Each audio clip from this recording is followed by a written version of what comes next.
أعوذ بالله من الشيطان الرجيم. بسم الله الرحمن الرحيم. قال فما خطبكم أيها المرسلون؟ قالوا إنا أرسلنا إلى قوم مجرمين لنرسل عليهم حجارة من طين مسومة عند ربك للمسرفين،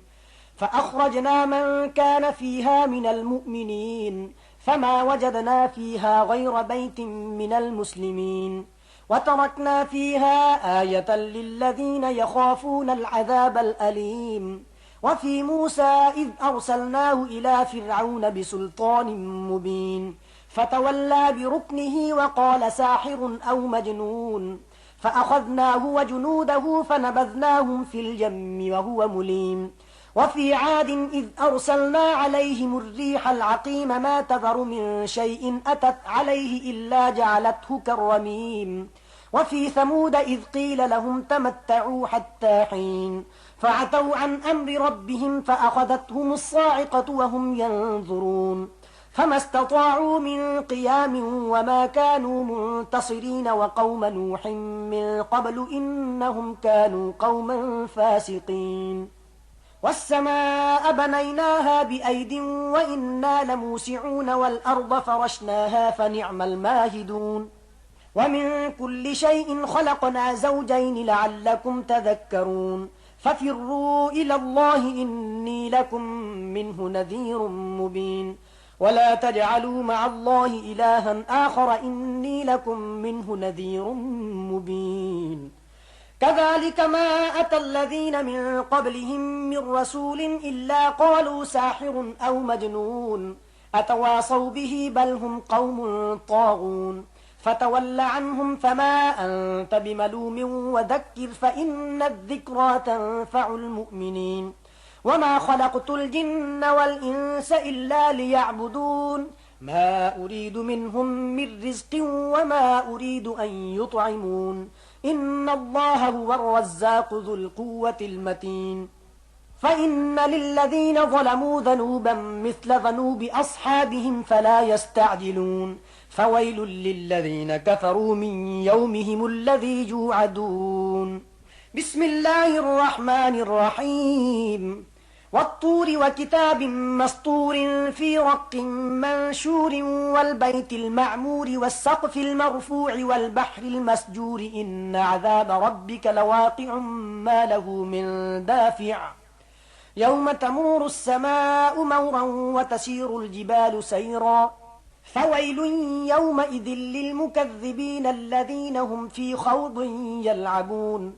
يوم يدعون إلى نار جهنم دعا هذه النار التي كنتم بها تكذبون أفسحر هذا أم أنتم لا تبصرون. اصلوها فاصبروا أو لا تصبروا سواء عليكم إنما تجزون ما كنتم تعملون. إن المتقين في جنات ونعيم فاكهين بما آتاهم ربهم ووقاهم ربهم عذاب الجحيم. كلوا واشربوا هنيئا بما كنتم تعملون متكئين على سرر مصفوفة وزوجناهم بحور عين. والذين آمنوا واتبعتهم ذريتهم بإيمان ألحقنا بهم ذريتهم وما ألتناهم من عملهم من شيء كل امرئ بما كسب رهين. وأمددناهم بفاكهة ولحم مما يشتهون يتنازعون فيها كأسا لا لغو فيها ولا تأثيم. ويطوف عليهم غلمان لهم كأنهم لؤلؤ مكنون. وأقبل بعضهم على بعض يتساءلون قالوا إنا كنا قبل في أهلنا مشفقين فمن الله علينا ووقانا عذاب السموم إنا كنا من قبل ندعوه إنه هو البر الرحيم. فذكر فما أنت بنعمة ربك بكاهن ولا مجنون. أم يقولون شاعر نتربص به ريب المنون. قل تربصوا فإني معكم من المتربصين. أم تأمرهم أحلامهم بهذا أم هم قوم طاغون أم يقولون تقوله بل لا يؤمنون فليأتوا بحديث مثله إن كانوا صادقين أم خلقوا من غير شيء أم هم الخالقون أم خلقوا السماوات والأرض بل لا يوقنون أم عندهم خزائن ربك أم هم المسيطرون أم لهم سلم يستمعون فيه فليأت مستمعهم بسلطان مبين أم له البنات ولكم البنون أم تسألهم أجرا فهم من مغرم مثقلون أم عندهم الغيب فهم يكتبون أم يريدون كيدا فالذين كفروا هم المكيدون أم لهم إله غير الله سبحان الله عما يشركون وإن يروا كسفا من السماء ساقطا يقولوا سحاب مركوم فذرهم حتى يلاقوا يومهم الذي فيه يصعقون يوم لا يغني عنهم كيدهم شيئا ولا هم ينصرون وإن للذين ظلموا عذابا دون ذلك ولكن أكثرهم لا يعلمون واصبر لحكم ربك فإنك بأعيننا وسبح بحمد ربك حين تقوم ومن الليل فسبحه وإدبار النجوم بسم الله الرحمن الرحيم والنجم إذا هوى ما ضل صاحبكم وما غوى وما ينطق عن الهوى إن هو إلا وحي يوحى علمه شديد القوى ذو مرة فاستوى وهو بالأفق الأعلى ثم دنا فتدلى فكان قاب قوسين أو أدنى فأوحى إلى عبده ما أوحى ما كذب الفؤاد ما رأى أفتمارونه على ما يرى ولقد رآه نزلة أخرى عند سدرة المنتهى عندها جنة المأوى إذ يغشى السدرة ما يغشى ما زاغ البصر وما طغى لقد رأى من آيات ربه الكبرى أفرأيتم اللات والعزى ومناة الثالثة الأخرى ألكم الذكر وله الأنثى تلك إذا قسمة ضيزى إن هي إلا أسماء سميتموها أنتم وآباؤكم ما أنزل الله بها من سلطان إن يتبعون إلا الظن وما تهوى الأنفس ولقد جاءهم من ربهم الهدى أم للإنسان ما تمنى فلله الآخرة والأولى وكم من ملك في السماوات لا تغني شفاعتهم شيئا إلا من بعد أن يأذن الله لمن يشاء ويرضى إن الذين لا يؤمنون بالآخرة ليسمون الملائكة تسمية الأنثى وما لهم به من علم إن يتبعون إلا الظن وإن الظن لا يغني من الحق شيئا فأعرض عمن تولى عن ذكرنا ولم يرد إلا الحياة الدنيا ذلك مبلغهم من العلم إن ربك هو أعلم بمن ضل عن سبيله وهو أعلم بمن اهتدى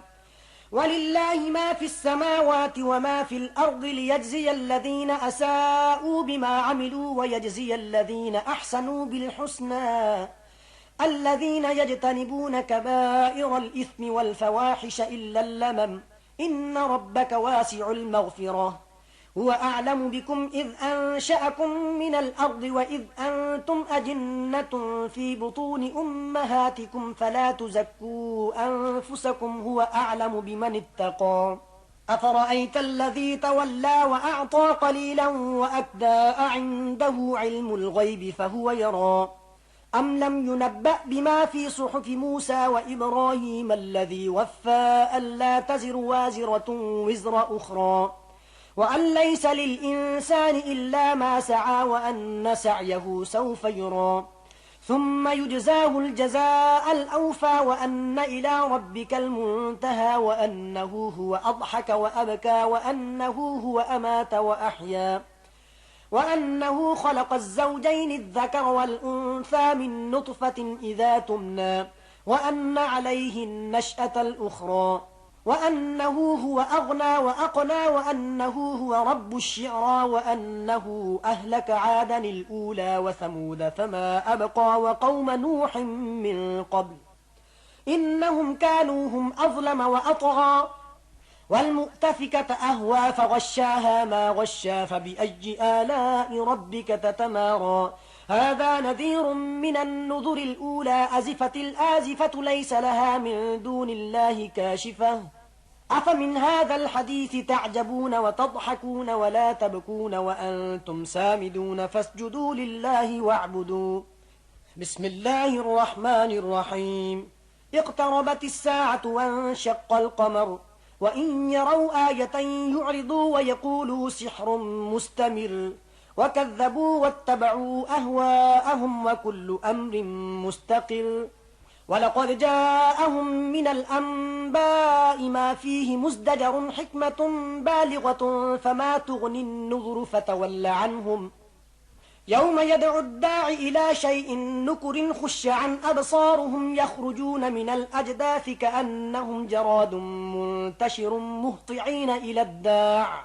يقول الكافرون هذا يوم عسر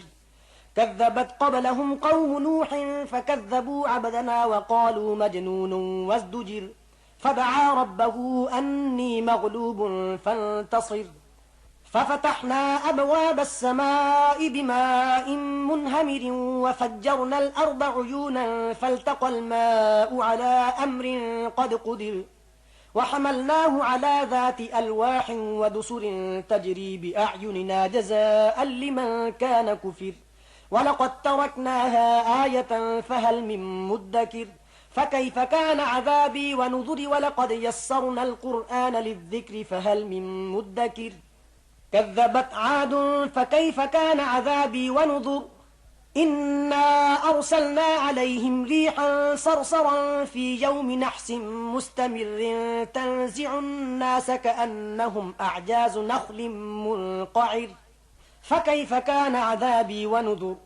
ولقد يسرنا القرآن للذكر فهل من مدكر كذبت ثمود بالنذر فقالوا أبشرا منا واحدا نتبعه إنا إذا لفي ضلال وسعر أألقي الذكر عليه من بيننا بل هو كذاب أشر سيعلمون غدا من الكذاب الأشر إنا مرسل الناقة فتنة لهم فارتقبهم واصطبر ونبئهم أن الماء قسمة بينهم كل شرب محتضر فنادوا صاحبهم فتعاطى فعقر فكيف كان عذابي ونذر إنا أرسلنا عليهم صيحة واحدة فكانوا كهشيم المحتضر ولقد يسرنا القرآن للذكر فهل من مدكر كذبت قوم لوط بالنذر إنا أرسلنا عليهم حاصبا إلا آل لوط نجيناهم بسحر نعمة من عندنا كذلك نجزي من شكر ولقد أنذرهم بطشتنا فتماروا بالنذر ولقد راودوه عن ضيفه فطمسنا أعينهم فذوقوا عذابي ونذر ولقد صبحهم بكرة عذاب مستقر فذوقوا عذابي ونذر ولقد يسرنا القرآن للذكر فهل من مدكر ولقد جاء آل فرعون النذر كذبوا بآياتنا كلها فأخذناهم أخذ عزيز مقتدر أكفاركم خير من أولئكم أم لكم براءة في الزبر أم يقولون نحن جميع منتصر سيهزم الجمع ويولون الدبر بل الساعة موعدهم والساعة أدهى وأمر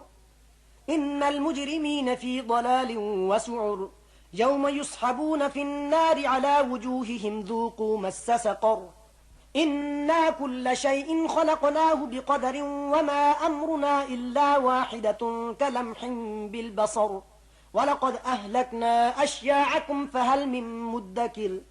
وكل شيء فعلوه في الزبر وكل صغير وكبير مستطر إن المتقين في جنات ونهر في مقعد صدق عند مليك مقتدر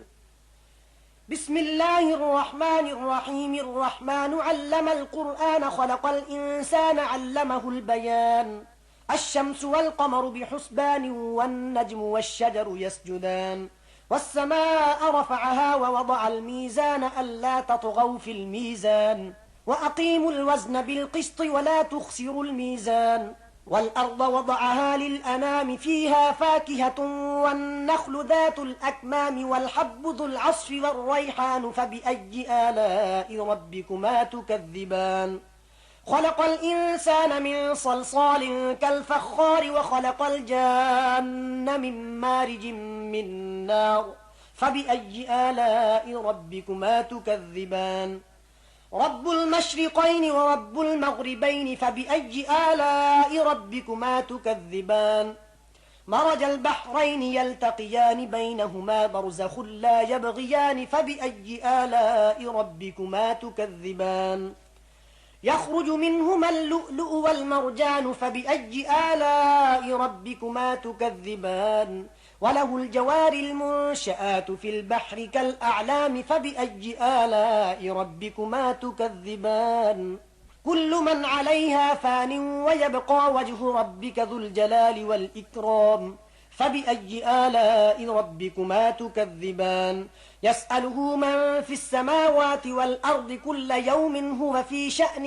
فبأي آلاء ربكما تكذبان سنفرغ لكم أيها الثقلان فبأي آلاء ربكما تكذبان يا معشر الجن والإنس إن استطعتم أن تنفذوا من أقطار السماوات والأرض فانفذوا لا تنفذون إلا بسلطان فبأي آلاء ربكما تكذبان يرسل عليكما شواظ من نار ونحاس فلا تنتصران فبأي آلاء ربكما تكذبان فإذا انشقت السماء فكانت وردة كالدهان فبأي آلاء ربكما تكذبان فيومئذ لا يسأل عن ذنبه إنس ولا جان فبأي آلاء ربكما تكذبان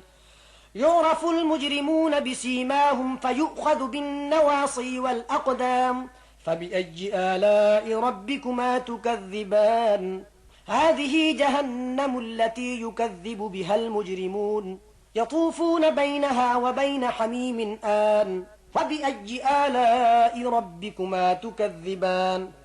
ولمن خاف مقام ربه جنتان فبأي آلاء ربكما تكذبان ذواتا أفنان فبأي آلاء ربكما تكذبان فيهما عينان تجريان فبأي آلاء ربكما تكذبان فيهما من كل فاكهة زوجان فبأي آلاء ربكما تكذبان متكئين على فرش بطائنها من استبرق وجنى الجنتين دان فبأي آلاء ربكما تكذبان فيهن قاصرات الطرف لم يطمثهن إنس قبلهم ولا جان فبأي آلاء ربكما تكذبان كأنهن الياقوت والمرجان فبأي آلاء ربكما تكذبان هل جزاء الإحسان إلا الإحسان فبأي آلاء ربكما تكذبان ومن دونهما جنتان فبأي آلاء ربكما تكذبان مدهامتان فبأي آلاء ربكما تكذبان فيهما عينان نضاختان فبأي آلاء ربكما تكذبان فيهما فاكهة ونخل ورمان فبأي آلاء ربكما تكذبان فيهن خيرات حسان فبأي آلاء ربكما تكذبان حور مقصورات في الخيام فبأي آلاء ربكما تكذبان لم يطمثهن إنس قبلهم ولا جان فبأي آلاء ربكما تكذبان متكئين على رفرف خضر وعبقري حسان فبأي آلاء ربكما تكذبان تبارك اسم ربك ذي الجلال والإكرام بسم الله الرحمن الرحيم إذا وقعت الواقعة ليس لوقعتها كاذبة خافضة رافعة إذا رجت الأرض رجا وبست الجبال بسا فكانت هباء منبثا وكنتم أزواجا ثلاثة فأصحاب الميمنة ما أصحاب الميمنة وأصحاب المشأمة ما أصحاب المشأمة والسابقون السابقون أولئك المقربون في جنات النعيم ثلة من الأولين وقليل من الآخرين على سرر موضونة متكئين عليها متقابلين يطوف عليهم ولدان مخلدون بأكواب وأباريق وكأس من معين لا يصدعون عنها ولا ينزفون وفاكهة مما يتخيرون ولحم طير مما يشتهون وحور عين كأمثال اللؤلؤ المكنون جزاء بما كانوا يعملون لا يسمعون فيها لغوا ولا تأثيما إلا قيلا سلاما سلاما وأصحاب اليمين ما أصحاب اليمين في سدر مخضود وطلح منضود وظل ممدود وماء مسكوب وفاكهة كثيرة لا مقطوعة ولا ممنوعة وفرش مرفوعة إنا أنشأناهن إنشاء فجعلناهن أبكارا عربا أترابا لأصحاب اليمين ثلة من الأولين وثلة من الآخرين وأصحاب الشمال ما أصحاب الشمال في سموم وحميم وظل من يحموم لا بارد ولا كريم إنهم كانوا قبل ذلك مترفين وكانوا يصرون على الحنث العظيم وكانوا يقولون أئذا متنا وكنا ترابا وعظاما أئنا لمبعوثون أو آباؤنا الأولون قل إن الأولين والآخرين لمجموعون إلى ميقات يوم معلوم ثم إنكم أيها الضالون المكذبون لآكلون من شجر من زقوم فمالئون منها البطون فشاربون عليه من الحميم فشاربون شرب الهيم هذا نزلهم يوم الدين نحن خلقناكم فلولا تصدقون أفرأيتم ما تمنون أأنتم تخلقونه أم نحن الخالقون نحن قدرنا بينكم الموت وما نحن بمسبوقين على أن نبدل أمثالكم وننشئكم فيما لا تعلمون ولقد علمتم النشأة الأولى فلولا تذكرون أفرأيتم ما تحرثون أأنتم تزرعونه أم نحن الزارعون لو نشاء لجعلناه حطاما فظلتم تفكهون إنا لمغرمون بل نحن محرومون أفرأيتم الماء الذي تشربون أأنتم أنزلتموه من المزن أم نحن المنزلون لو نشاء جعلناه أجاجا فلولا تشكرون أفرأيتم النار التي تورون أأنتم أنشأتم شجرتها أم نحن المنشئون نحن جعلناها تذكرة ومتاعا للمقوين فسبح باسم ربك العظيم فلا أقسم بمواقع النجوم وإنه لقسم لو تعلمون عظيم إنه لقرآن كريم في كتاب مكنون لا يمسه إلا المطهرون تنزيل من رب العالمين أفبهذا الحديث أنتم مدهنون وتجعلون رزقكم أنكم تكذبون فلولا إذا بلغت الحلقوم وأنتم حينئذ تنظرون ونحن أقرب إليه منكم ولكن لا تبصرون فلولا إن كنتم غير مدينين ترجعونها إن كنتم صادقين فأما إن كان من المقربين فروح وريحان وجنة نعيم وأما إن كان من أصحاب اليمين فسلام لك من أصحاب اليمين وأما إن كان من المكذبين الضالين فنزل من حميم وتصلية جحيم إن هذا لهو حق اليقين فسبح باسم ربك العظيم بسم الله الرحمن الرحيم سبح لله ما في السماوات والأرض وهو العزيز الحكيم له ملك السماوات والأرض يحيي ويميت وهو على كل شيء قدير هو الأول والآخر والظاهر والباطن وهو بكل شيء عليم. هو الذي خلق السماوات والأرض في 6 أيام ثم استوى على العرش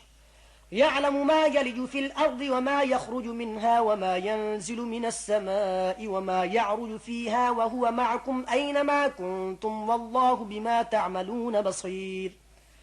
له ملك السماوات والأرض وإلى الله ترجع الأمور. يولج الليل في النهار ويولج النهار في الليل وهو عليم بذات الصدور. آمنوا بالله ورسوله وأنفقوا مما جعلكم مستخلفين فيه فالذين آمنوا منكم وأنفقوا لهم أجر كبير. وما لكم لا تؤمنون بالله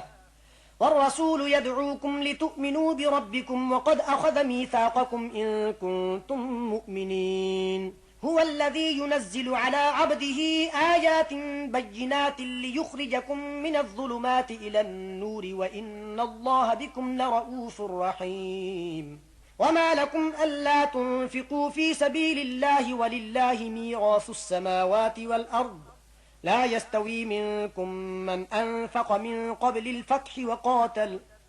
أولئك أعظم درجة من الذين أنفقوا من بعد وقاتلوا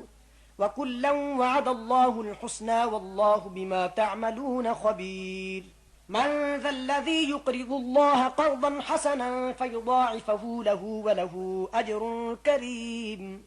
يوم ترى المؤمنين والمؤمنات يسعى نورهم بين أيديهم وبأيمانهم بشراكم اليوم جنات تجري من تحتها الأنهار خالدين فيها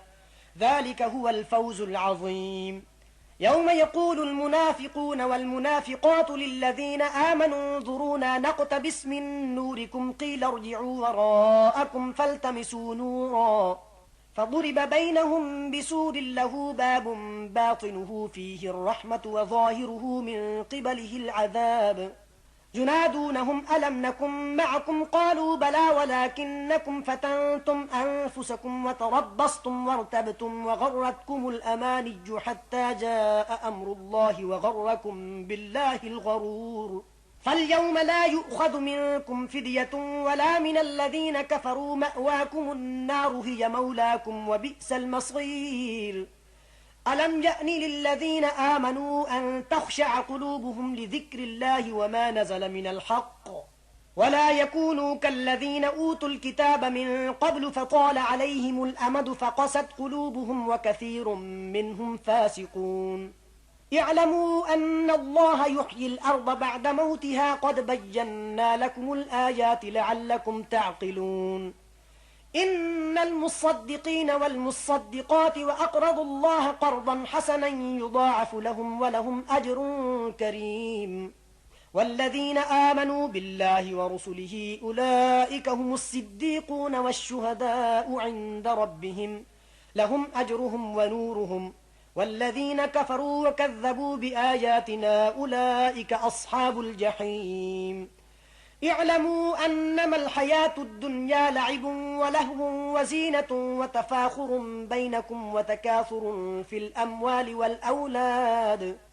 كمثل غيث أعجب الكفار نباته ثم يهيج فتراه مصفرا ثم يكون حطاما وفي الآخرة عذاب شديد ومغفرة من الله ورضوان وما الحياة الدنيا إلا متاع الغرور. سابقوا إلى مغفرة من ربكم وجنة عرضها كعرض السماء والأرض أعدت للذين آمنوا بالله ورسله ذلك فضل الله يؤتيه من يشاء والله ذو الفضل العظيم. ما أصاب من مصيبة في الأرض ولا في أنفسكم إلا في كتاب من قبل أن نبرأها إن ذلك على الله يسير. لكي لا تأسوا على ما فاتكم ولا تفرحوا بما آتاكم والله لا يحب كل مختال فخور. الذين يبخلون ويأمرون الناس بالبخل ومن يتول فإن الله هو الغني الحميد. لقد أرسلنا رسلنا بالبينات وأنزلنا معهم الكتاب والميزان ليقوم الناس بالقسط وأنزلنا الحديد فيه بأس شديد ومنافع للناس وليعلم الله من ينصره ورسله بالغيب إن الله قوي عزيز ولقد أرسلنا نوحا وإبراهيم وجعلنا في ذريتهما النبوة والكتاب فمنهم مهتد وكثير منهم فاسقون ثم قفينا على آثارهم برسلنا وقفينا بعيسى ابن مريم وآتيناه الإنجيل وجعلنا في قلوب الذين اتبعوه رأفة ورحمة ورهبانية ابتدعوها ما كتبناها عليهم إلا ابتغاء رضوان الله فما رعوها حق رعايتها